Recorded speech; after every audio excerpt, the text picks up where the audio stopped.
उत्तिष्ठजा रामपूर्वा सन्ध्या प्रवर्तते उत्तिष्ठ नरशार्दूला कर्तव्यं दैवमाह्निकम् उत्तिष्ठोत्तिष्ठ गोविन्द उत्तिष्ठ गरुडध्वजा उत्तिष्ठ कमलाकान्ता त्रैलोक्यं मङ्गलं कुरु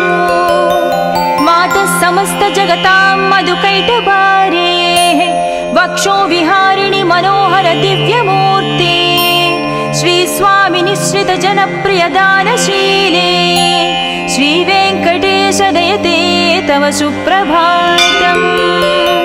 तव सुप्रभातमरविन्दलोचने भवतु प्रसन्नमुखचन्द्रमण्डले विधिशङ्करेन्द्रवनिताभिरर्चिते वृषशैलनाद दयते दयानिधे अत्र्यादि सप्त ऋषयः समुपास्य सन्ध्याम् आकाश सिन्धु कमलानि मनोहराणि आदाय पादयुगमर्चयितं प्रपन्नाः शेषाद्रिशेखर विभो तव सुप्रभातम् पञ्चाननाब्ज भव षण्मुखवासवाद्याः त्रैविक्रमादिचरितं विबुधास्तुवन्ति भाषापतिः पठति वासरशुद्धिमारात् शेषाद्रिशेखर विभो तव सुप्रभातम् ईषत् प्रफुल्ल सरसीरुह नारिकेळ पूगद्रुमादि सुमनोहर पालिकानाम्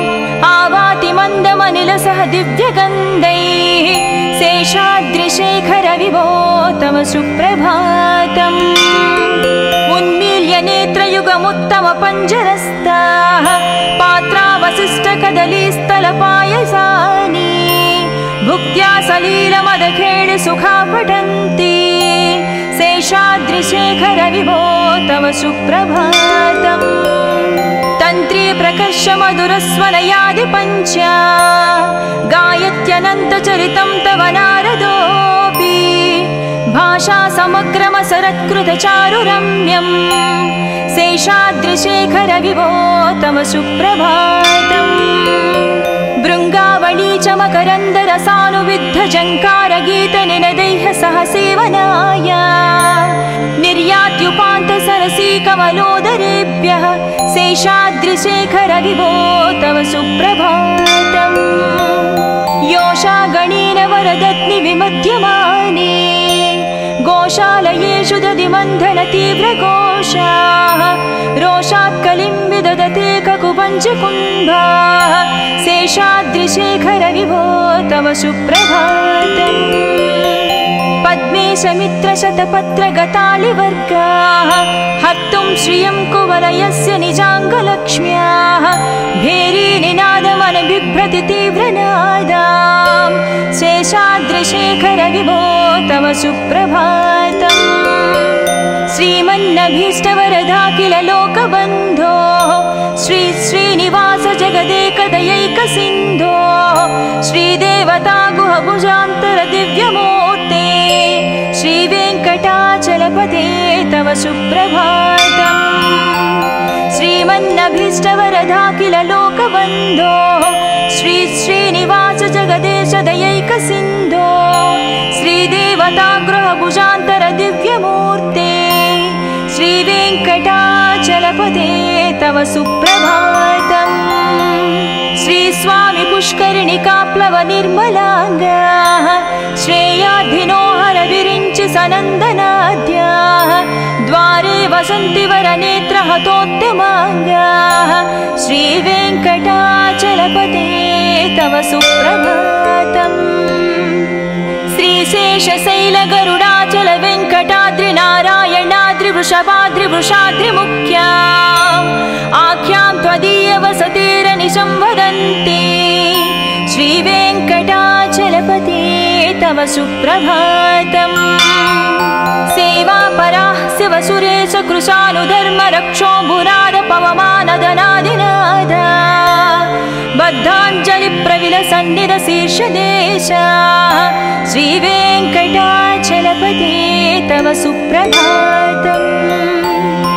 दाटीषु ते विहगराज मृगाधिराज नागाधिराज गजराज हयाधिराज स्वस्वाधिकारमहमाधिकमर्दयन्ते तव सुप्रभातम् सूर्येन्दुभौमबुधवाक्पति काव्यसौरि सद्भानुकेतु दिवि सत्परिसत्प्रधानाः त्वद्वासदापचरमावधिदासदासाः श्रीवेङ्कटाचलपते तव सुप्रभातम् तत्पादधूलिभरितस्फुरितोत्तमाङ्गाः स्वर्गापवर्गनिरपेक्षनिजान्तरङ्गाः कल्पागमाकलनया कुलताङ्गभन्ते श्रीवेङ्कटाचलपते तव सुप्रभातम् त्वद्गोपुराग्रशिखराणि निरीक्षमाणाः स्वर्गापवर्गपदवीं परमां श्रयन्तः मर्त्या मनुष्यभुवने मतिमाश्रयन्ते श्रीवेङ्कटाचलपते तव सुप्रभातम् श्रीभूमिनायक दयादिगुणामृताभे देवादिदेव जगदेश शरण्यमूर्ते श्रीमन्ननन्त गरुडाधिभिरर्चिताङ्घ्रे श्रीवेङ्कटाचलपते तव सुप्रभातम् श्रीपद्मनाभ पुरुषोत्तम वासुदेव वैकुण्ठमाधव जनार्दन चक्रपाणे श्रीवत्स चिह्न शरणागत पारिजात श्रीवेङ्कटाचलपते तव सुप्रभातम् कन्दर्पदर्पहर सुन्दर दिव्यमूर्ते कान्ताकुचाम्बुरुह कुट्मललोल दृष्टे कल्याण निर्मल गुणाकर दिव्यकीर्ते श्रीवेङ्कटाचलपते तव सुप्रभातम् मीनाकृते कमठकोल नृसिंहवर्णिन् स्वामिन् परस्वर तपोधन रामचन्द्र शेषांस राम यदुनन्दन कल्किरूप श्रीवेङ्कटाचलपते तव सुप्रभातम् येलालवङ्घगनसार सुगन्धितीर्थम् दिव्यं वियत्सरितु हेमघटेषु पूर्णम् धृत्वाद्धवैदिकशिखामणयः प्रहृष्टाः तिष्ठन्ति वेङ्कटपते तव सुप्रभातम् भास्वानुदीति विकचाविसरोरुहाणि सम्पूरयन्ति निनदैककुबो विहङ्गाः श्रीवैष्णवाः सतमर्धितमङ्गलास्ते धामाश्रयन्ति तव वेङ्कट सुप्रभातम् ब्रह्मादयास्सुरवरास्सु महर्षयस्ते सन्तः सनन्दनमुखास्त्वदयोगिवर्याः धामान्तिके तव हि मङ्गलवस्तुहस्ताः श्रीवेङ्कटाचलपते तव सुप्रभातम् लक्ष्मीनिवास निरवद्य गुणैकसिन्धो संसारसागर समुत्तरणैकसेतो वेदान्तवेद्य निजवैभव भक्तभोग्या श्रीवेङ्कटाचलपते तव सुप्रभातम् लक्ष्मीनिवास निरवद्य गुणैकसिन्धो संसारसागर समुत्तरणैकसेतो वेदान्तवेद्य निजवैभव भक्तभोग्या श्रीवेङ्कटाचलपते तव सुप्रभातम् इत्थं वृषाचलपतेरिह सुप्रभातम् ये मानवः प्रतिदिनं पठितुं प्रवृत्ताः तेषां प्रभातसमये स्मृतिरङ्गभाजां प्रज्ञां परार्धसुलभां परमां प्रसूते इत्थं वृषाचलपतेरिह सुप्रभातम् ये मानवः प्रतिदिनं पठितुं प्रवृत्ताः तेषां प्रभातसमये स्मृतिरङ्गभाजां प्रज्ञां परार्धसुलभां परमां प्रसूते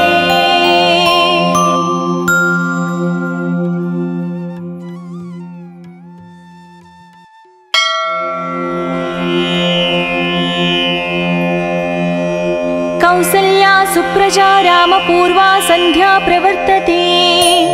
उत्तिष्ठ नरशार्दूला कर्तव्यं दैवमाह्निकम् उत्तिष्ठोत्तिष्ठ गोविन्द उत्तिष्ठ गरुडध्वजा उत्तिष्ठ कमलाकान्ता त्रैलोक्यं मङ्गलं कुरु मातः समस्त जगतां मधुकैटभारे वक्षो विहारिणि मनोहर दिव्यमूर्ते श्री स्वामी निश्रित जनप्रिय दानशीले श्री वेंकटेश दयते तव सुप्रभातम् तव सुप्रभातमरविन्दलोचने भवतु प्रसन्नमुखचन्द्रमण्डले विधिशङ्करेन्द्रवनिताभिरर्चिते वृषशैलनाददयते दयानिधे अत्र्यादिसप्तऋषयः समुपास्य सन्ध्याम् आकाशसिन्धुकमलानि मनोहराणि आदाय पादयुगमर्चयितं प्रपन्नाः शेषाद्रिशेखर विभो तव सुप्रभातम् पञ्चाननाब्ज भव षण्मुखवासवाद्याः त्रैविक्रमादिचरितं विबुधास्तुवन्ति भाषापतिः पठति वासरशुद्धिमारात् शेषाद्रिशेखर विभो तव सुप्रभातम् ईशत्प्रफुल्लसरसीरुह नारिकेळपूगद्रुमादि सुमनोहर पालिकानाम् आवाति मन्दमनिलसह दिव्यगन्धैः शेषाद्रिशेखर विभो तव सुप्रभातम् उन्मील्य नेत्रयुगमुत्तम पञ्जरस्ताः पात्रावशिष्टकदलीस्थलपायसानि भुक्त्या सलीलमदखेळ सुखा पठन्ति शेषाद्रिशेखर विभो तव सुप्रभातम् तन्त्री प्रकर्ष मधुरस्वनयादि पञ्चा गायत्यनन्तचरितं तव नारदोऽपि भाषा समग्रमसरत्कृतचारुरम्यम् शेषाद्रिशेखर विभो तव सुप्रभातम् भृङ्गावळी च मकरन्दरसानुविद्धजङ्कारगीतनिनदैः सह सेवनाय निर्यात्युपान्तसरसी कमलोदरेभ्यः शेषाद्रिशेखर विभो तव सुप्रभातम् योषा गणेन वरदत्नि विमध्यमाने गोशालयेषु दधिमन्थन तीव्रघोषाः रोषात् कलिं विदधते ककुपञ्चकुम्भाः शेषाद्रिशेखर विभो तव सुप्रभातम् पद्मेशमित्रशतपत्रगतालिवर्गाः हर्तुं श्रियं कुवलयस्य निजाङ्गलक्ष्म्याः भेरीनिनादमनबिभ्रति तीव्रनादाम् शेषाद्रिशेखर विभो तव सुप्रभातम् श्रीमन्नभीष्टवरदाखिल लोकबन्धो श्री श्रीनिवास जगदेकदयैकसिन्धो श्रीदेवता गुहभुजान्तर दिव्यमूर्ते श्रीवेङ्कटाचलपते तव सुप्रभातम् श्रीमन्नभीष्टवरदाखिल लोकबन्धो श्री श्रीनिवास जगदेश दयैकसिन्धो श्रीदेवता गृहभुजान्तर दिव्यमूर्ते श्रीवेङ्कटाचलपते तव सुप्रभातम् श्री स्वामी पुष्करिणिकाप्लव निर्मलाङ्गाः श्रेयाधिनो हर विरिञ्चि सनन्दनाद्याः द्वारे वसन्ति वरनेत्रहतोत्तमाङ्गाः श्रीवेङ्कटाचलपते तव सुप्रभातम् श्रीशेषशैलगरुडाचल वेङ्कटाद्रि नारायणाद्रि वृषभाद्रिवृषाद्रिमुख्या आख्यां त्वदीय वसतिरनिशं वदन्ति श्रीवेङ्कटाचलपते तव सुप्रभातम् सेवापराः शिवसुरेश कृशानुधर्म रक्षो भुराद पवमानदनादिनाद बद्धाञ्जलिप्रविलसन्निध शीर्षदेशा श्रीवेङ्कटाचलपते तव सुप्रभातम् दाटीषु ते विहगराज मृगाधिराज नागाधिराज गजराज हयाधिराज स्वस्वाधिकारमहमाधिकमर्दयन्ते श्रीवेङ्कटाचलपते तव सुप्रभातम् सूर्येन्दुभौमबुधवाक्पति काव्यसौरि सद्भानुकेतु दिवि सत्परिसत्प्रधानाः त्वद्वासदापचरमावधिदासदासाः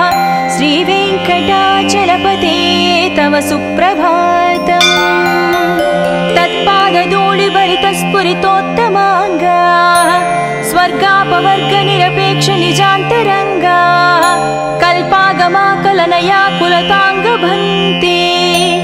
श्रीवेङ्कटाचलपते तव सुप्रभातम् त्वद्गोपुराग्रशिखराणि निरीक्षमाणाः स्वर्गापवर्गपदवीं परमां श्रयन्तः मध्या मनुष्यभुवने मतिमाश्रयन्ते श्रीवेङ्कटाचलपते तव सुप्रभातम् श्रीभूमिनायक दयादिगुणामृताभे देवादिदेव जगदेश शरण्यमूर्ते श्रीमन्ननन्त गरुडाधिभिरर्चिताङ्ग्रे श्रीवेङ्कटाचलपते तव सुप्रभातम् श्रीपद्मनाभ पुरुषोत्तम वासुदेव वैकुण्ठमाधव जनार्दन चक्रपाणे श्रीवत्स चिह्न शरणागत पारिजात श्रीवेङ्कटाचलपते तव सुप्रभातम् कंदर्पदर्पहर सुंदर दिव्यमूर्ते कान्ताकुचाम्बुरुह कुट्मललोल दृष्टे कल्याण निर्मल गुणाकर दिव्यकीर्ते श्रीवेङ्कटाचलपते तव सुप्रभातम् मीनाकृते कमठकोल नृसिंहवर्णिन् स्वामिन् परस्वर तपोधर रामचन्द्र शेषांस राम यदुनन्दन कल्किरूप श्रीवेङ्कटाचलपते तव सुप्रभातम् येलालवङ्घगनसार सुगन्धितीर्थम् दिव्यं वियत्सरितु हेमघटेषु पूर्णम् धृत्वाद्धवैदिकशिखामणयः प्रहृष्टाः तिष्ठन्ति वेङ्कटपते तव सुप्रभातम् भास्वानुदीति विकचावि सरोरुहाणि सम्पूरयन्ति निनदैककुभो विहङ्गाः श्रीवैष्णवाः सतमर्धितमङ्गलास्ते धामाश्रयन्ति तव वेङ्कट सुप्रभातम्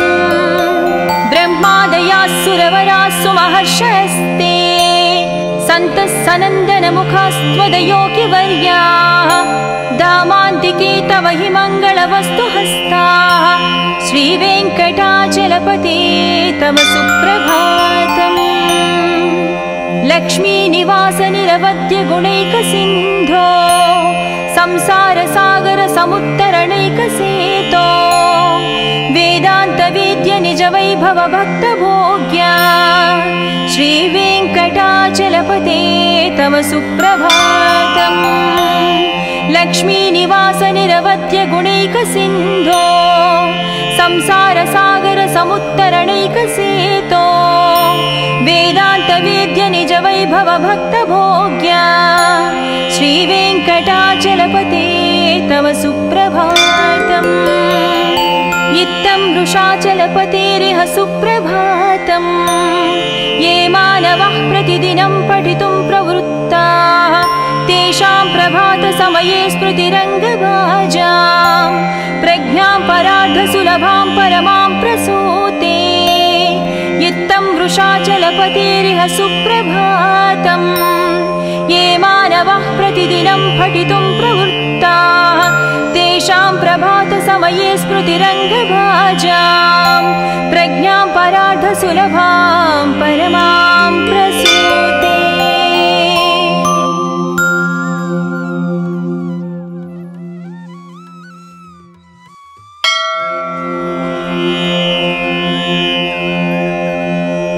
कौसल्या सुप्रजा रामपूर्वा सन्ध्या प्रवर्तते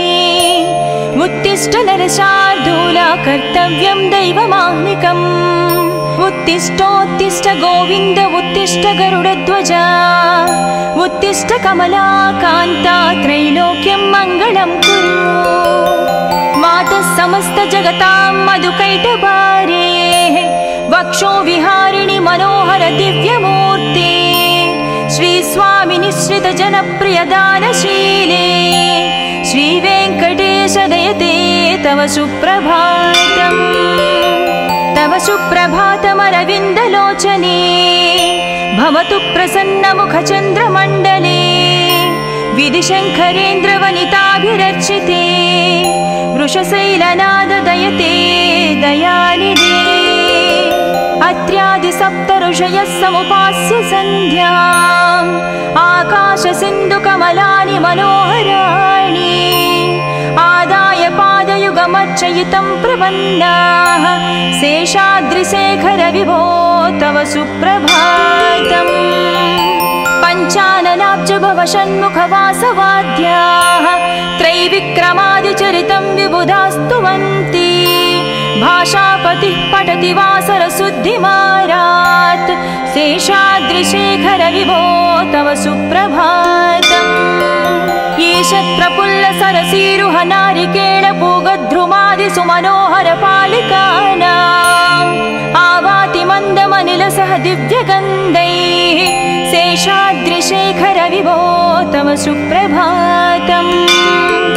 उन्मील्य नेत्रयुगमुत्तमपञ्जरस्ताः पात्रावशिष्टकदलीस्थलपायसानि भुक्त्या सलीलमदखेळ सुखा पठन्ति शेषाद्रिशेखर विभो तव सुप्रभातम्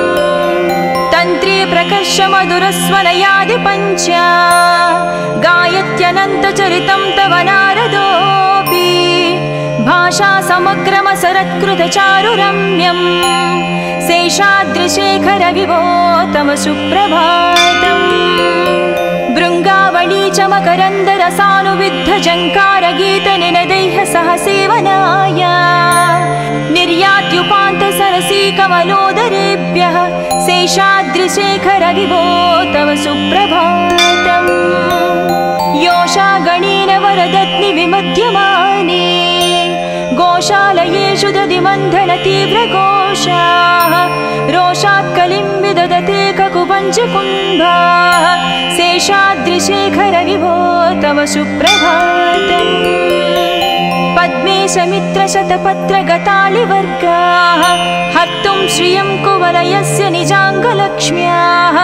भेरीनिनादमनबिभ्रति तीव्रनादाम् शेषाद्रिशेखर विभो तव सुप्रभातम् श्रीमन्नभीष्टवरदाखिल लोकबन्धो श्री श्रीनिवास जगदेकदयैकसिन्धो श्रीदेवता गुहभुजान्तर दिव्यमूर्ते श्रीवेङ्कटाचलपते तव सुप्रभातम् श्रीमन्नभीष्टवरदाखिल लोकबन्धो श्री श्रीनिवास जगदेश दयैकसिन्धो श्रीदेवता गृहभुजान्तर दिव्यमूर्ते श्रीवेङ्कटाचलपते तव सुप्रभातम् श्रीस्वामि पुष्करिणिकाप्लव निर्मलाङ्गाः श्रेयाधिनो हरविरिञ्चि सनन्दनाद्याः द्वारे वसन्ति वरनेत्रहतोत्तमाङ्गाः श्रीवेङ्कटाचलपते तव सुप्रभातम् श्रीशेषशैलगरुडाचल वेङ्कटाद्रिनारायणाद्रिवृषभाद्रिवृषाद्रिमुख्या आख्यां त्वदीयवसतेरनिशं वदन्ति श्रीवेङ्कटाचलपते तव सुप्रभातम्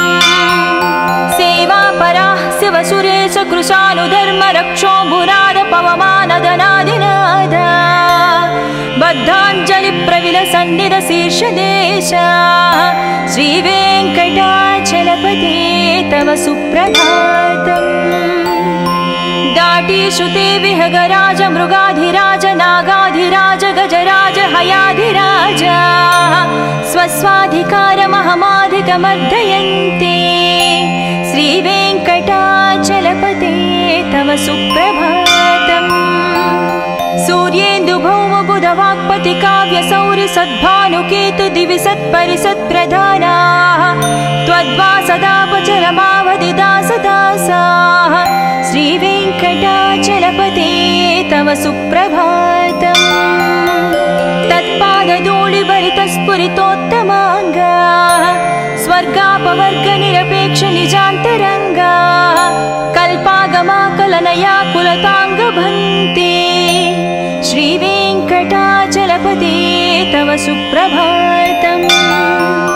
त्वद्गोपुराग्रशिखराणि निरीक्षमाणाः स्वर्गापवर्गपदवीं परमां श्रयन्तः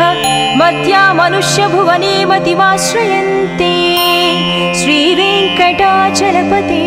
तव सुप्रभातम् श्रीभूमिनायक दयादिगुणामृताभे देवादिदेव जगदेश शरण्यमूर्ते श्रीमन्ननन्तगरुडाधिविरचिताङ्ग्रे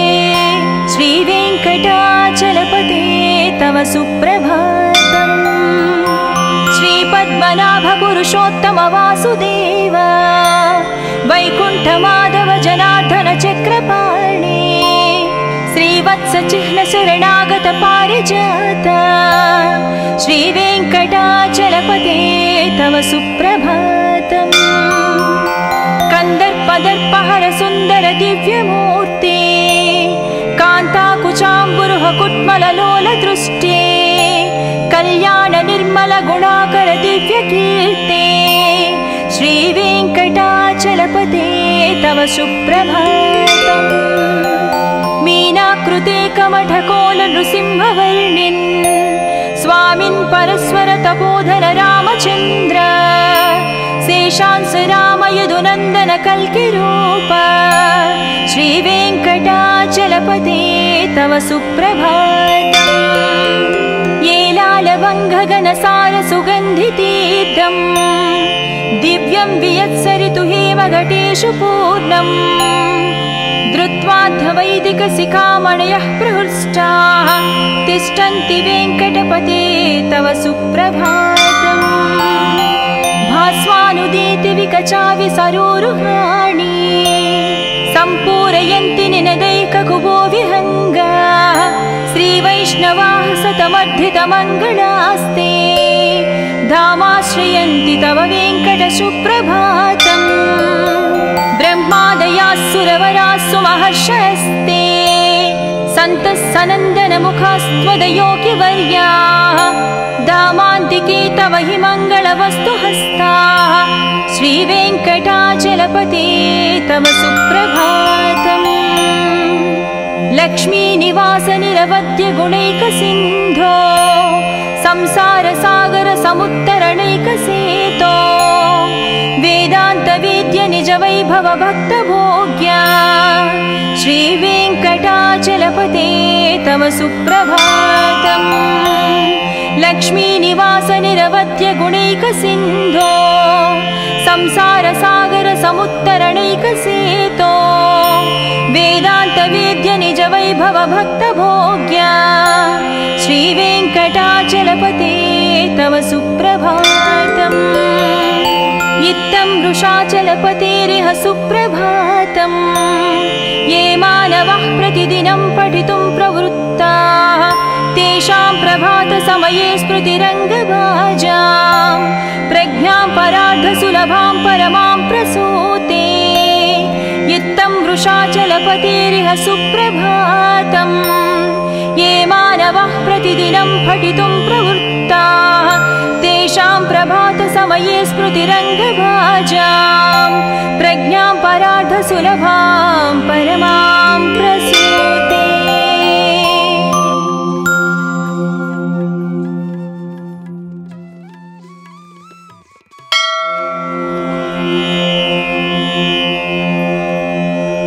कौसल्या सुप्रजा रामपूर्वा सन्ध्या प्रवर्तते उत्तिष्ठ नरशार्दूला कर्तव्यं दैवमाह्निकम् उत्तिष्ठोत्तिष्ठ गोविन्द उत्तिष्ठ गरुडध्वजा उत्तिष्ठ कमलाकान्ता त्रैलोक्यं मङ्गलं कुरु मातः समस्त जगतां मधुकैटभारे वक्षो विहारिणि मनोहर दिव्यमूर्ते श्री स्वामी निश्रित जनप्रिय दानशीले श्री वेङ्कटेश दयते तव सुप्रभातम् तव सुप्रभातमरविन्दलोचने भवतु प्रसन्नमुखचन्द्रमण्डले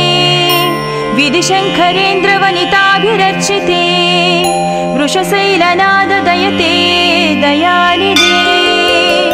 अत्र्यादि सप्त ऋषयः समुपास्य सन्ध्याम् आकाशसिन्धुकमलानि मनोहराणि आदाय पादयुगमर्चयितं प्रपन्नाः शेषाद्रिशेखर विभो तव सुप्रभातम् पञ्चाननाब्ज भव षण्मुखवासवाद्याः त्रैविक्रमादिचरितं विबुधास्तुवन्ति भाषापतिः पठति वासरशुद्धिमारात् शेषाद्रिशेखर विभो तव सुप्रभातम् ईशत्प्रफुल्लसरसीरुह नारिकेळपूगद्रुमादिसुमनोहरपालिकानाम् आवाति मन्दमनिलसह दिव्यगन्धैः शेषाद्रिशेखर विभो तव सुप्रभातम् उन्मील्य नेत्रयुगमुत्तमपञ्जरस्ताः पात्रावशिष्टकदलीस्थलपायसानि भुक्त्या सलीलमदखेळि सुखा पठन्ति शेषाद्रिशेखर विभो तव सुप्रभातम् तन्त्री प्रकर्ष मधुरस्वनयादिपञ्चा गायत्यनन्तचरितं तव नारदोऽपि भाषा समग्रमसरत्कृतचारुरम्यम् शेषाद्रिशेखर विभो तव सुप्रभातम् भृङ्गावळी च मकरन्दरसानुविद्धझङ्कारगीतनिनदैः सह सेवनाय निर्यात्युपान्तसरसी कमलोदरेभ्यः शेषाद्रिशेखर विभो तव सुप्रभातम् योषागणेन वरदत्नि विमध्यमाने गोशालयेषु दधिमन्थन तीव्रघोषाः रोषात् कलिं विदधते ककुपञ्चकुम्भाः शेषाद्रिशेखर विभो तव सुप्रभातम् पद्मेशमित्रशतपत्रगतालिवर्गाः हर्तुं श्रियं कुवलयस्य निजाङ्गलक्ष्म्याः भेरीनिनादमनबिभ्रति तीव्रनादाम् शेषाद्रिशेखर विभो तव सुप्रभातम् श्रीमन्नभीष्टवरदाखिल लोकबन्धो श्री श्रीनिवास जगदेकदयैकसिन्धो श्रीदेवता गुहभुजान्तर दिव्यमूर्ते श्रीवेङ्कटाचलपते तव सुप्रभातम् श्रीमन्नभीष्टवरदाखिल लोकबन्धो श्री श्रीनिवास जगदेश दयैकसिन्धो श्रीदेवता गृहभुजान्तर दिव्यमूर्ते श्रीवेङ्कटाचलपते तव सुप्रभातम् श्रीस्वामि पुष्करिणिकाप्लव निर्मलाङ्गाः श्रेयाधिनोहर विरिञ्चि सनन्दनाद्याः द्वारे वसन्ति वरनेत्रहतोत्तमाङ्गाः श्रीवेङ्कटाचलपते तव सुप्रभातम् श्रीशेषशैलगरुडाचल वेङ्कटाद्रिनारायणाद्रिवृषभाद्रिवृषाद्रिमुख्या आख्यां त्वदीयवसतिरनिशं वदन्ति श्रीवेङ्कटाचलपते तव सुप्रभातम् सेवापराः शिवसुरेश कृशानुधर्मरक्षोऽम्बुनाद पवमानदनादिनादा बद्धाञ्जलिप्रविलसन्निधशीर्षदेशा श्रीवेङ्कटाचलपते तव सुप्रभातम् दाटीशुते विहगराज मृगाधिराज नागाधिराज गजराज हयाधिराज स्वस्वाधिकारमहमाधिकमर्दयन्ते श्रीवेङ्कटाचलपते तव सुप्रभातम् सूर्येन्दुभौमबुधवाक्पति काव्यसौरि सद्भानुकेतु दिवि सत्परिसत्प्रधानाः त्वद्वासदापचरमावधिदासदासाः श्रीवेङ्कटाचलपते तव सुप्रभातम् तत्पादधूलिभरितस्फुरितोत्तमाङ्गाः स्वर्गापवर्गनिरपेक्ष निजान्तरङ्गाः कल्पागमाकलनया कुलताङ्गभन्ते श्रीवेङ्कटाचलपते तव सुप्रभातम् त्वद्गोपुराग्रशिखराणि निरीक्षमाणाः स्वर्गापवर्गपदवीं परमां श्रयन्तः मर्त्या मनुष्यभुवने मतिमाश्रयन्ते श्री सुप्रभातम् श्रीभूमिनायक दयादिगुणामृताभे देवादिदेव जगदेश शरण्यमूर्ते श्रीमन्ननन्त गरुडाधिविरचिताङ्ग्रे श्रीवेङ्कटाचलपते तव सुप्रभातम् श्रीपद्मनाभ पुरुषोत्तम वासुदेव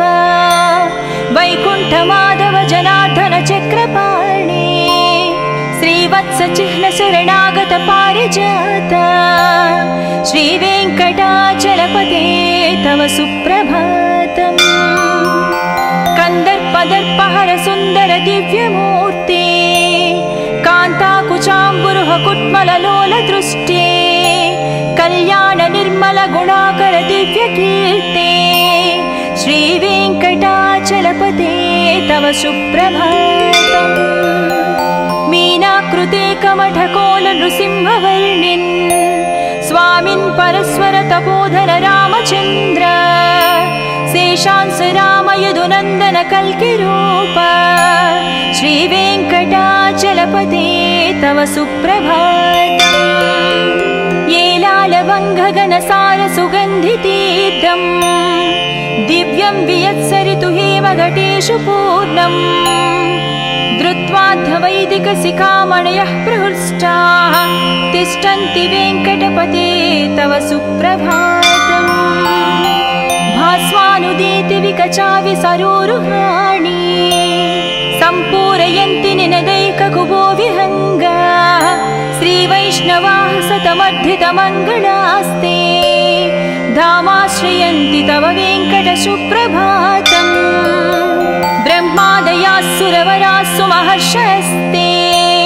सन्तः सनन्दनमुखास्त्वदयोगिवर्याः धामान्तिके तव हि मङ्गलवस्तुहस्ताः श्रीवेङ्कटाचलपते तव सुप्रभातम् लक्ष्मीनिवास निरवध्य गुणैकसिन्धो संसारसागर समुत्तरणैकसेतो वेदान्तवेद्य निज वैभव भक्तभोग्या श्रीवेङ्कटाचलपते तव सुप्रभातम् लक्ष्मीनिवास निरवध्य गुणैकसिन्धो संसारसागर समुत्तरणैकसेतो वेदान्तवेद्य निज वैभव भक्तभोग्या श्रीवेङ्कटाचलपते तव सुप्रभातम् इत्थं वृषाचलपतेरिह सुप्रभातम् ये मानवः प्रतिदिनं पठितुं प्रवृत्ताः तेषां प्रभातसमये स्मृतिरङ्गभाजां प्रज्ञां परार्धसुलभां परमां प्रसूते इत्थं वृषाचलपतेरिह सुप्रभातम् ये मानवः प्रतिदिनं पठितुं प्रवृत्ताः तेषां प्रभातसमये स्मृतिरङ्गभाजां प्रज्ञां परार्धसुलभां परमां प्रसूते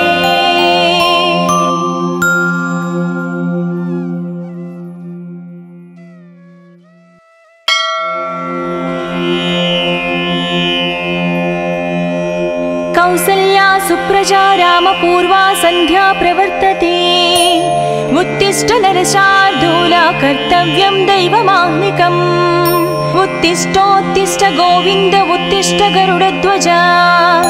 उत्तिष्ठ कमला कान्ता त्रैलोक्यं मङ्गलं कुरु मातः समस्त जगतां मधुकैटभारे वक्षो विहारिणि मनोहर दिव्यमूर्ते श्रीस्वामि निश्रित जनप्रिय दानशीले श्रीवेङ्कटेश दयते तव सुप्रभातम् तव सुप्रभातमरविन्दलोचने भवतु प्रसन्नमुखचन्द्रमण्डले विधिशङ्करेन्द्रवनिताभिरर्चिते वृषशैलनाद दयते दयानिधे अत्र्यादिसप्तऋषयः समुपास्य सन्ध्याम् आकाशसिन्धुकमलानि मनोहराणि आदाय पादयुगमर्चयितं प्रपन्नाः शेषाद्रिशेखर विभो तव सुप्रभातम् पञ्चाननाब्ज पञ्चभवषण्मुखवासवाद्याः त्रैविक्रमादिचरितं विबुधास्तुवन्ति भाषापतिः पठति वासरशुद्धिमारात् शेषाद्रिशेखर विभो तव सुप्रभातम्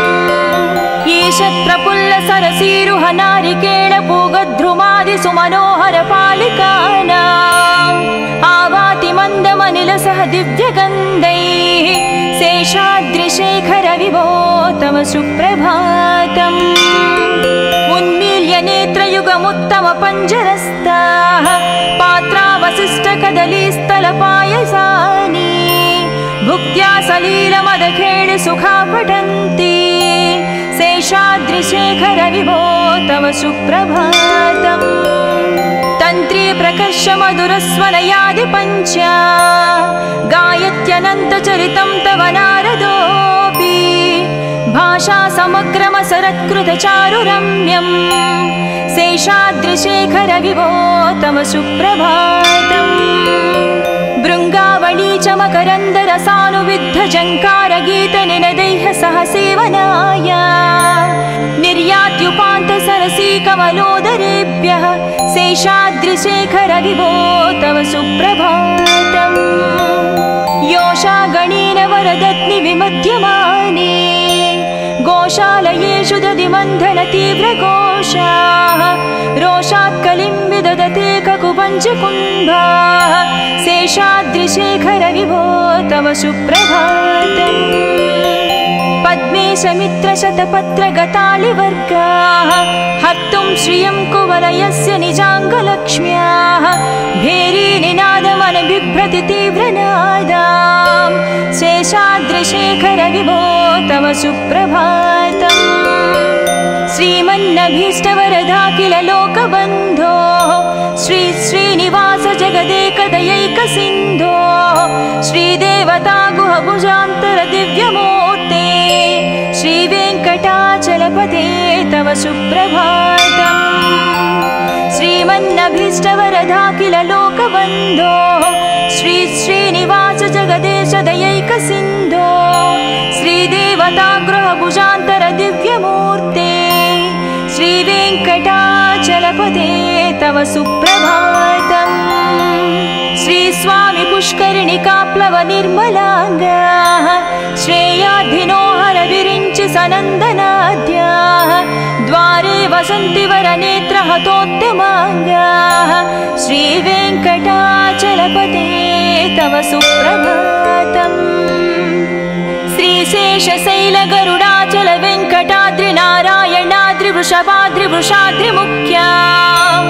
आख्यां त्वदीयवसतेरनिशं वदन्ति श्रीवेङ्कटाचलपते तव सुप्रभातम्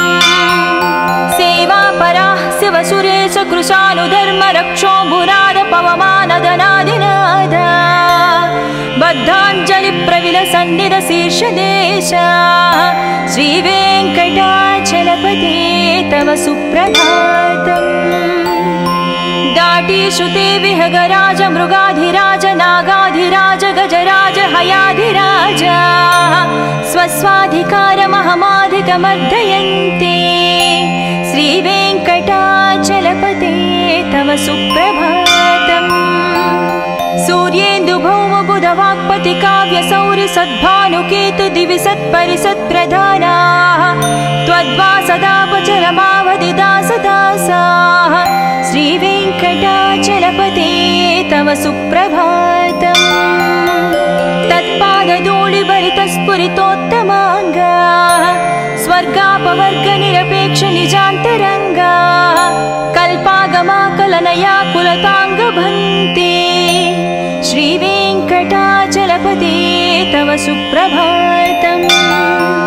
त्वद्गोपुराग्रशिखराणि निरीक्षमाणाः स्वर्गापवर्गपदवीं परमां श्रयन्तः मर्त्या मनुष्यभुवने मतिमाश्रयन्ते श्रीवेङ्कटाचलपते तव सुप्रभातम् श्रीभूमिनायकदयादिगुणामृताभे देवादिदेव जगदेश शरण्यमूर्ते श्रीमन्ननन्तगरुडाधिविरचिताङ्घ्रे श्रीवे सुप्रभातम् श्रीपद्मनाभ पुरुषोत्तम वासुदेव वैकुण्ठमाधव जनार्दन चक्रपाणि श्रीवत्स चिह्न शरणागत पारिजात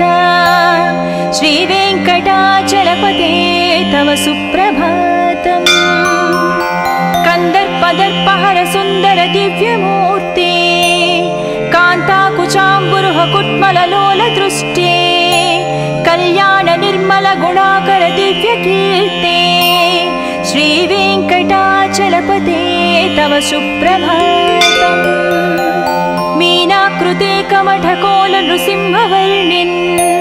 स्वामिन् परस्वर तपोधर रामचन्द्र शेषांस राम यदुनन्दन कल्किरूप श्रीवेङ्कटाचलपते तव सुप्रभातम् येलालवङ्घगणसार सुगन्धितीर्थम् दिव्यं वियत्सरितु हेमघटेषु पूर्णम् धृत्वाद्धवैदिकशिखामणयः प्रहृष्टाः तिष्ठन्ति वेङ्कटपते तव सुप्रभातम् भास्वानुदीति विकचाविसरोरुहाणि सम्पूरयन्ति निनदैककुबो विहङ्गाः श्रीवैष्णवाः सतमर्धितमङ्गलास्ते धामाश्रयन्ति तव वेङ्कट सुप्रभातम् ब्रह्मादयास्सुरवरास्सु महर्षयस्ते सन्तः सनन्दनमुखास्त्वदयोगिवर्याः दामान्तिके तव हि मङ्गलवस्तु हस्ताः श्रीवेङ्कटाचलपते तव सुप्रभातम् लक्ष्मीनिवास निरवद्य गुणैकसिन्धो संसारसागर समुत्तरणैकसेतो वेदान्तवेद्य निज वैभव भक्तभोग्या श्रीवेङ्कटाचलपते तव सुप्रभातम् लक्ष्मीनिवास निरवद्य गुणैकसिन्धो संसारसागर समुत्तरणैकसेतो वेदान्तवेद्य निज वैभव भक्तभोग्या श्रीवेङ्कटाचलपते तव सुप्रभातम् इत्थं वृषाचलपतेरिह सुप्रभातम् ये मानवः प्रतिदिनं पठितुं प्रवृत्ताः तेषां प्रभातसमये स्मृतिरङ्गभाजां प्रज्ञां परार्धसुलभां परमां प्रसूते इत्थं वृषाचलपतेरिह सुप्रभातम् ये मानवः प्रतिदिनं पठितुं प्रवृत्ताः तेषां प्रभातसमये स्मृतिरङ्गभाजां प्रज्ञां परार्धसुलभां परमां प्रसूते।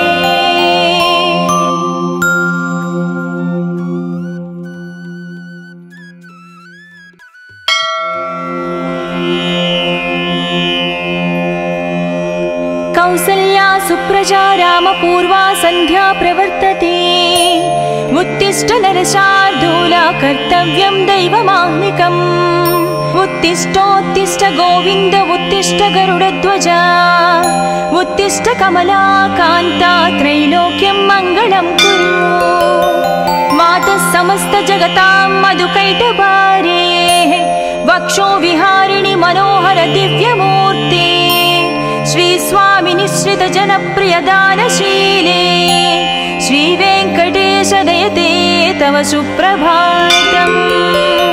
तव सुप्रभातमरविन्दलोचने भवतु प्रसन्नमुखचन्द्रमण्डले विधिशङ्करेन्द्रवनिताभिरर्चिते वृषशैलनाद दयते दयानिधे अत्र्यादिसप्त ऋषयः समुपास्य सन्ध्याम् आकाशसिन्धुकमलानि मनोहराणि आदाय पादयुगमर्चयितं प्रपन्नाः शेषाद्रिशेखर विभो तव सुप्रभातम् पञ्चाननाब्ज भव षण्मुखवासवाद्याः त्रैविक्रमादिचरितं विबुधास्तुवन्ति भाषापतिः पठति वासरशुद्धिमारात् शेषाद्रिशेखर विभो तव सुप्रभातम् ईशत् प्रफुल्ल सरसीरुह नारिकेळ सुमनोहर पालिकानाम् आवाति मन्दमनिलसह दिव्यगन्धैः शेषाद्रिशेखर विभो तव सुप्रभातम् उन्मील्य नेत्रयुगमुत्तम पञ्जरस्ताः पात्रावशिष्टकदलीस्थलपायसानि भुक्त्या सलीलमदखेळ सुखा पठन्ति शेषाद्रिशेखर विभो तव सुप्रभातम् तन्त्री प्रकर्ष मधुरस्वनयादि पञ्चा गायत्यनन्तचरितं तव नारदोऽपि भाषा समग्रमसरत्कृतचारुरम्यम् शेषाद्रिशेखर विभो तव सुप्रभातम् भृङ्गावळी च मकरन्दरसानुविद्ध जङ्कारगीतनिनदैः सह सेवनाय निर्यात्युपान्तसरसी कमलोदरेभ्यः शेषाद्रिशेखर विभो तव सुप्रभातम् योषा गणेन वरदत्नि विमध्यमाने गोशालयेषु दधिमन्थन तीव्रघोषाः रोषात् कलिं विदधते ककुपञ्चकुम्भाः शेषाद्रिशेखर विभो तव सुप्रभातम् पद्मेशमित्रशतपत्रगतालिवर्गाः हर्तुं श्रियं कुवलयस्य निजाङ्गलक्ष्म्याः भेरीनिनादमनबिभ्रति तीव्रनादां शेषाद्रिशेखर विभो तव सुप्रभातम्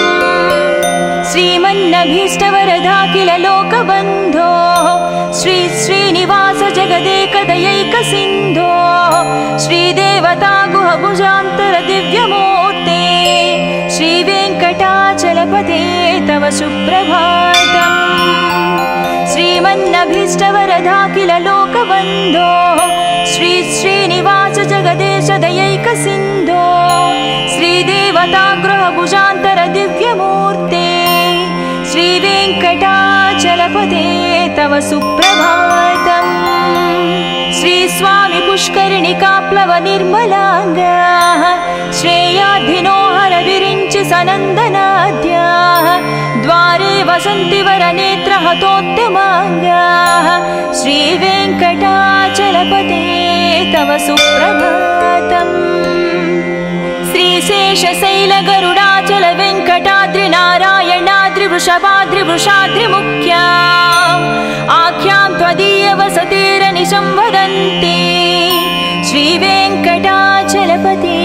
तव सुप्रभातम्